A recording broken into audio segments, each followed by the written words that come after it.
दोस्तों, उत्तर प्रदेश के अंबेडकर नगर में तालीम देते देते मौलवी को इस कदर इश्क का बुखार चढ़ा, उसने गुरु शिष्य के पवित्र रिश्ते को कलंकित कर दिया। वह अचानक से लड़की को लेकर फरार हो गया, जिस लड़की को वो पढ़ाता था। बाद में पुलिस मौलाना और उस लड़की को ढूंढ निकाला और उसके बाद अजब गजब लव स्टोरी सामने आई।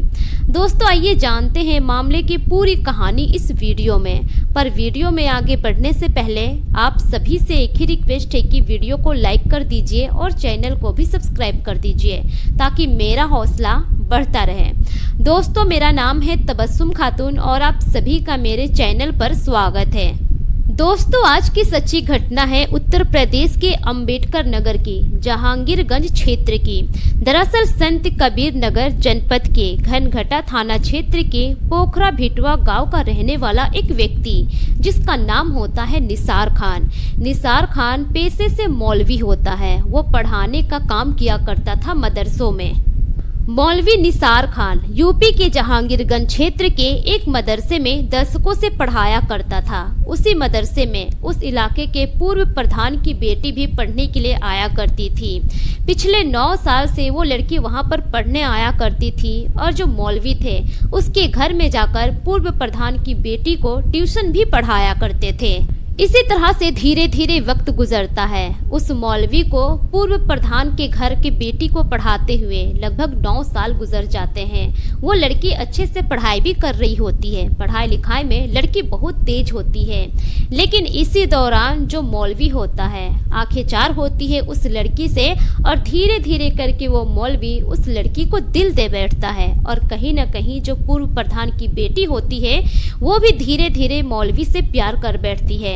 अब वहीं से उन दोनों का प्रेम प्रसंग आगे की ओर बढ़ता है। उन दोनों को बातचीत करने के लिए काफी वक्त मिलता था, क्योंकि लड़की जाती थी मदरसे में पढ़ने के लिए। उस दौरान भी मौलवी उस लड़की से बातचीत कर लिया करता था और यहाँ तक कि मौलवी जब उसके घर में ट्यूशन पढ़ाने के लिए जाता था उस दौरान भी उस लड़की को काफी वक्त मिलता था मौलवी से बातचीत करने के लिए। घर वालों को तो यही लगता था कि बेटी मदरसे में पढ़ने के लिए जाती है और वो मौलवी घर में पढ़ाने के लिए आता है, लेकिन उसके पीछे का राज क्या था घर के किसी भी सदस्य को पता नहीं था। इस बात से घर के सभी सदस्य बेखबर थे कि ये मौलाना पीठ पीछे उसकी बेटी के साथ किस तरह का रिश्ता रख रहा है, उसके दिल में उसकी बेटी के प्रति क्या चल रहा है। दोनों के इश्क का परवान इस तरह से आगे चढ़ा कि वो दोनों एक दूसरे के रिश्ते के बारे में भी भूल गए कि वो दोनों रिश्ते में क्या लगते हैं। एक गुरु और शिष्य के रिश्ते को उन दोनों ने कलंकित कर दिया। धीरे धीरे इसी तरह से वक्त गुजरता गया। कहीं न कहीं वो दोनों एक दूसरे के साथ अब जीने मरने की कस्में खा चुके थे। धीरे धीरे उन दोनों का प्रेम प्रसंग इसी तरह से आगे बढ़ता गया। अब जाकर उन लोगों को ऐसा महसूस हुआ कि वो दोनों अब एक दूसरे के बगैर नहीं रह सकते हैं। तभी इसी बीच उन दोनों ने मिलकर प्लानिंग बनाई और प्लानिंग के तहत 7 अगस्त 2025 गुरुवार के दिन अचानक से दोनों गायब हो गए। जब लड़की घर से गायब हुई तो उसके घर वालों ने बहुत ढूंढा, उसके दोस्तों से पूछा, लेकिन किसी ने नहीं कहा कि लड़की को किसी ने देखा है। तब जाकर कहीं घर वालों को ऐसा महसूस हुआ कि लड़की हाथ से निकल चुकी है। तब वहीं पर मदरसे में जाकर मौलाना की छानबीन की गई तो पता चला कि वो मौलाना भी वहां पर नहीं है। धीरे धीरे करके अफवाह फैलती गई कि मौलाना लड़की को लेकर फरार हो गया है। उस गांव के जो पूर्व प्रधान थे उसकी बेटी को लेकर मौलाना फरार हो गया है। धीरे धीरे पूरे गांव में आग की तरह यह बात फैलती चली गई। अब जब लड़की के घर वाले परेशान हो गए, बहुत ढूंढने के बाद भी उनकी बेटी नहीं मिली, तब जाकर गांव के पूर्व प्रधान अपने परिवार के साथ नजदीकी थाने में गए और अपनी बेटी के अपहरण का रिपोर्ट दर्ज करवाए। पुलिस ने पूर्व प्रधान को आश्वासन दी और कहा कि आप परेशान मत होइए, आपकी बेटी जहां कहीं भी होगी हम उन्हें ढूंढ निकालेंगे। उसके बाद पुलिस अपने काम में जुट गई। पुलिस मौलवी के नंबर के लोकेशन को ट्रेस की और कुछ ही घंटों के बाद पुलिस उन दोनों तक पहुंच गई। उन दोनों को ढूंढ निकाला और फिर थाने लेकर आई।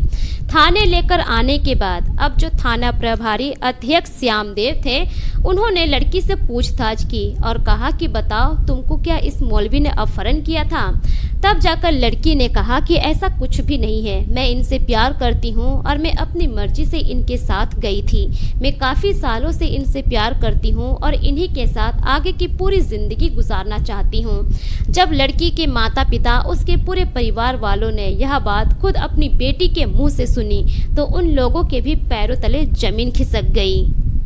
उसके बाद थाना अध्यक्ष श्यामदेव ने भी कहा कि मौलवी ने लड़की का अपहरण नहीं किया था, लड़की खुद अपनी मर्जी से मौलवी के साथ गई थी। लड़की का कहना है कि वो उससे प्यार करती है और अपनी आगे की सारी जिंदगी उसी मौलवी के साथ गुजारना चाहती है। जब इस बारे में गांव के लोगों को पता चला तो गांव के लोग भी इस बारे में चर्चा करने लगे। पूरे गांव में इस चर्चा का विषय बन गया है कि आखिर एक मौलाना जो नौकरी करने के लिए मदरसे में आया था, जो बच्चों को शिक्षित कर रहा था, आखिर वही मौलवी एक स्टूडेंट के साथ ऐसा कैसे कर सकता है। और यही बात जो मौलाना जिस इलाके का रहने वाला है, जब उस इलाके में पता चला कि नौकरी करने के लिए गया हुआ निसार खान मौलाना वहीं की लड़की के साथ फरार हो गया, तो उस इलाके के लोग उसके पूरे परिवार पर ताने कसने लगे और तरह तरह की बातें करने लगे कि कैसा मौलाना है कि एक लड़की को लेकर ही फरार हो गया। दोस्तों, फिलहाल इस मामले में पुलिस आगे की कार्रवाई कर रही है। इस मामले में आपकी क्या राय है? अपनी राय कमेंट सेक्शन में जरूर दीजिए। दोस्तों, इस कहानी को सुनाने का मकसद किसी की भी भावनाओं को ठेस पहुंचाना नहीं है, बल्कि मेरा मकसद आप सभी को सतर्क करना है, जागरूक करना है, ताकि आप अपना और अपने परिवार का ख्याल रख सकें। मिलेंगे फिर एक नई वीडियो के साथ, तब तक के लिए शुक्रिया। जय हिंद।